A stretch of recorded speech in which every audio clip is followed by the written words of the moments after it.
Morning, folks. I'm Dave Canterbury with Self Reliance Outfitters in the Pathfinder School. And I thought what we'd do today is continue on our video from last week. We talked about knife selection and types of knives for different tasks. And I've got a bushcraft style knife in my hand here with the Pathfinder Scorpion Outfitters Edition. This is probably my favorite knife of our knife line, to be honest with you, for most things. And I thought what we'd do today is talk about knife skills and safe knife position, knife grips. To do that, I thought we would take a piece of tulip poplar here and make a bow drill fire, because making a bow drill set requires several different knife skills and knife grips that we can walk through as we do that.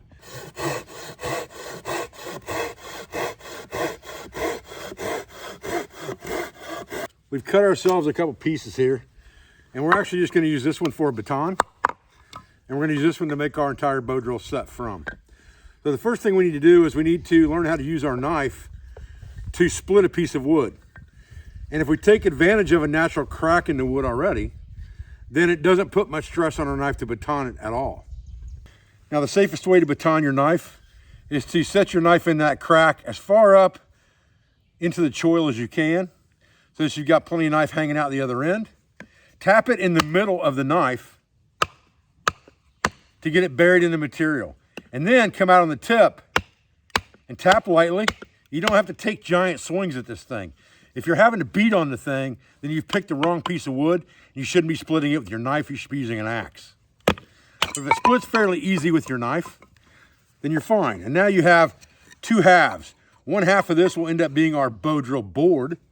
The other half will end up being our spindle. So the first thing we're going to do is we're going to make our board. There's a couple ways that we can do this. We can take this and leave it in the round on this side and cut a shelf in here and split that out. But we want to stay in this area with our bow drill and stay away from this dead pith area, the pith here and this dead wood inside. So we want our bow drill to be out here.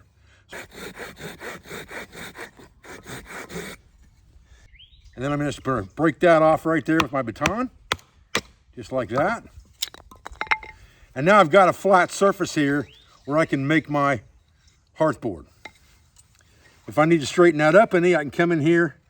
And as long as I got something I'm stopping against, pulling that knife toward me is not hurting anything. It's supporting it with my hand like this. It's not hurting anything either. But if I got something to stop it from coming back and hitting me, I don't have to worry about cutting toward myself, just to even and square things up. Now I'm going to just use a fist grip. And I'm going to come in here and I'm going to pull the work toward me, just like this, and square the front off. All right, and our spindle needs to be about the size of our thumb, or maybe slightly smaller as far as the diameter goes. So we'll take this other piece, and we'll take the wider side of that, so we'll split it off at the pith here. And we'll do the same thing. We'll come in here and baton that off, just like this.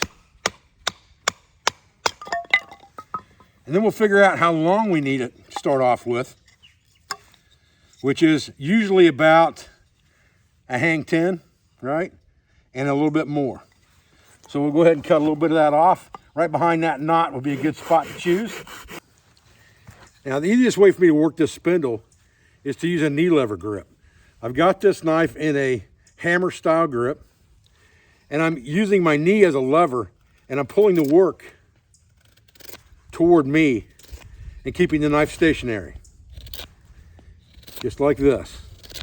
All I'm trying to do now is create this into a round cylinder.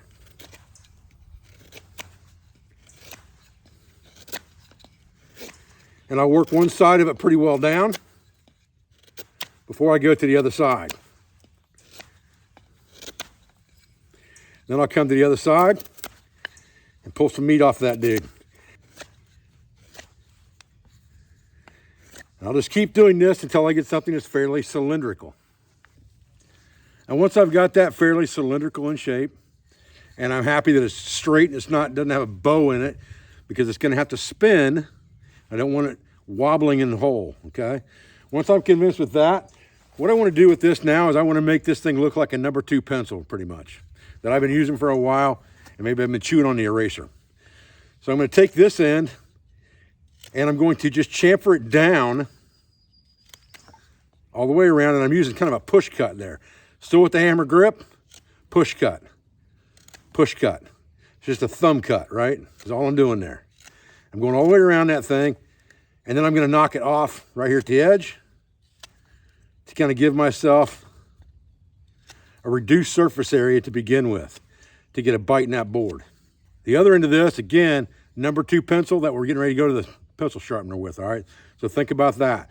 This is gonna be the end that's going to go into our handhold.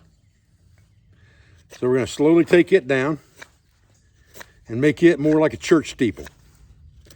And that's kind of what I need to look at or visualize while I'm doing this, is I want that thing to be fairly narrow, but I need strength in here as well, because it's going to tend to crush. This tulip poplar tends to crush a little bit. So when we narrow it down, then we start to pick on an area a little bit higher up to reduce it. Just like this. And then just kind of even that up. So we've got a gradual taper there. All right, that's what we want.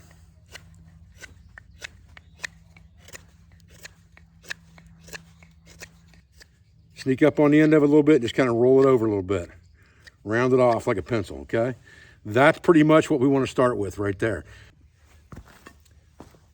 Now the next thing we're going to want is we're going to want a bow.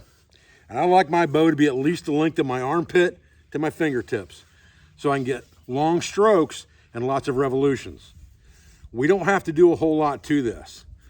What I would say is, if you're going to cut these notches with your knife, take the front of this bow, and again, turn it just like this, put it straight down, cut into it like this,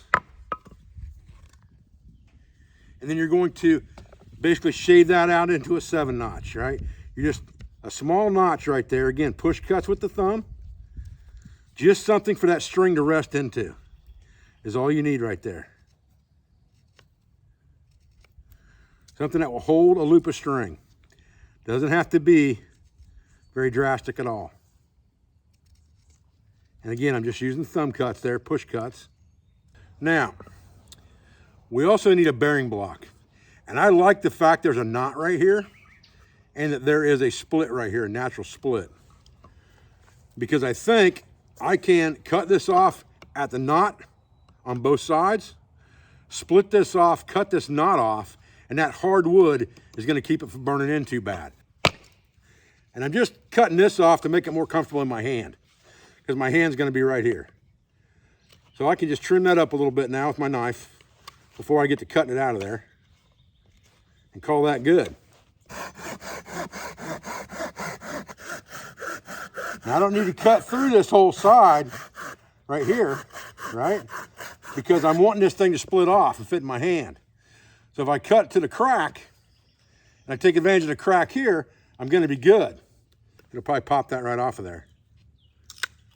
Just like that, okay? Done deal. Now I've got this, and this is gonna be my bearing block. And I will turn the block if I can. Turn the knife a little bit, turn the block. Turn the knife a little bit, turn the block. We're gonna lay this on here just like this, and we're gonna roll it halfway back. That is where we wanna do our burning at, is back in here, okay? Because our notch is gonna be up forward of that. But we don't wanna get into this area here. There's some fungus in the wood from the dead wood.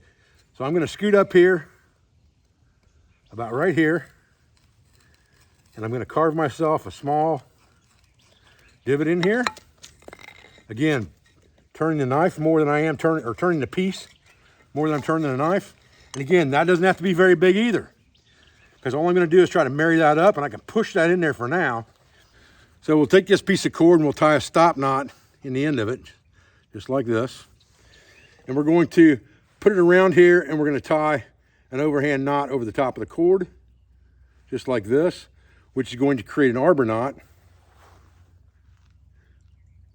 just like this, so that when you pull it tight, that stop knot tightens down into it, and we can twist it around to the back side, just like that, and our line's coming from there. And now we're just gonna give ourselves a bit of extra line for wrap. maybe an extra 2 feet. And we're gonna cut that dude right off, just like that, okay? Now we'll take this, we'll pull it down the bow. Give ourselves enough room for a handhold here. We're gonna come around and underneath, just like this, okay? Pull it down tight on itself, go around, and then come back through it again to pull it the other direction. Once you do that, you'll keep it centered on the bow, and you'll have a decently tight string there. You're probably gonna end up doing this once or twice anyway, so don't sweat it. If you don't get it the first time, you're definitely gonna get this thing loosened up on you, and it may loosen up on you a little bit while you are burning it in. Then just wrap it down the line. You'd be holding on to this with your hand anyway. There's not really a reason to have to tie this off in a good secure knot. Just come around there with a half hitch or something like that. And again, you're gonna be putting your hand right there anyway when you're doing your bowing, so it's not gonna come loose, okay? All right, I'm gonna put my board on a couple sticks here just to keep it off the ground for the moment. I've got something to put my knee on. My foot can go on the board. Get my knee in a comfortable position back here.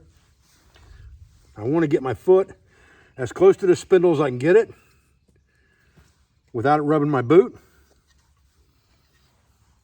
Set my bearing block down. When I load my bow, I'm going to come in from the bottom and turn it this direction, just like this, and roll it into place.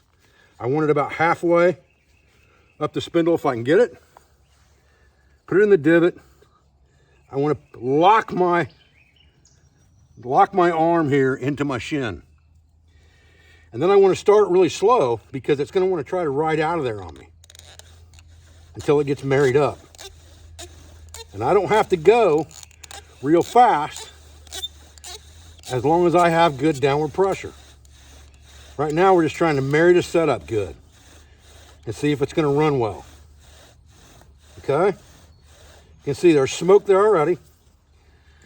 And it's turning black. We're good there. You look and see what's going on here at the top. Make sure we're not shouldering out, which we already are. So we'll take care of that a little bit. And then we're going to cut our notch. And we're going to find the center line of this hole. And we're going to put a mark there. Then we're going to go about 30 degrees off that mark both directions, just like this. And kind of a Pac-Man mouth. And we're going to cut that out. So come straight down from that and do a push cut. Just do a roll in a fist grip. Same thing here, just do a roll in a fist grip and pop those out as you go. Again, there's push cuts right there. We'll work for that, okay? And just kind of push down that line as you go.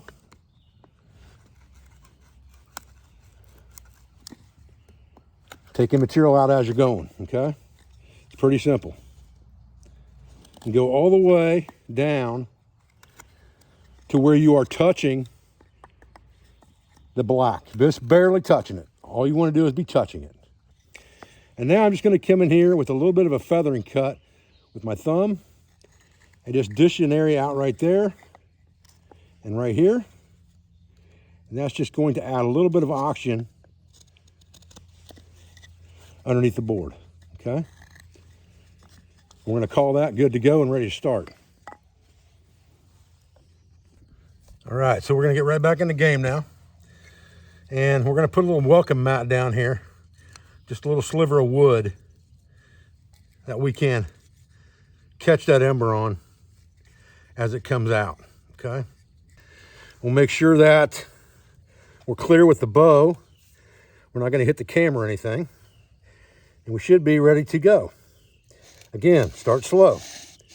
You don't need to go crazy with this.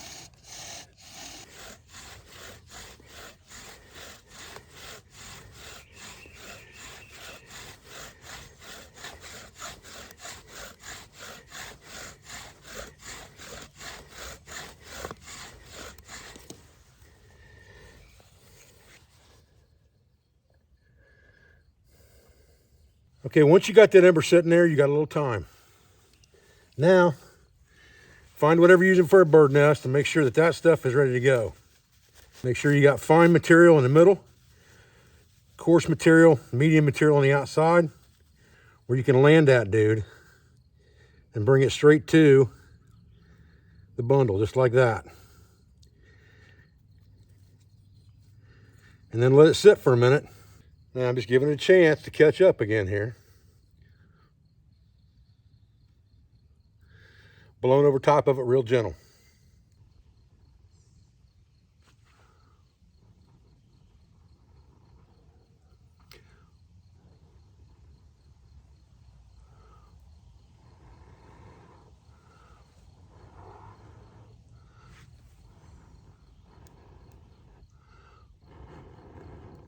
Really, really wet out here today.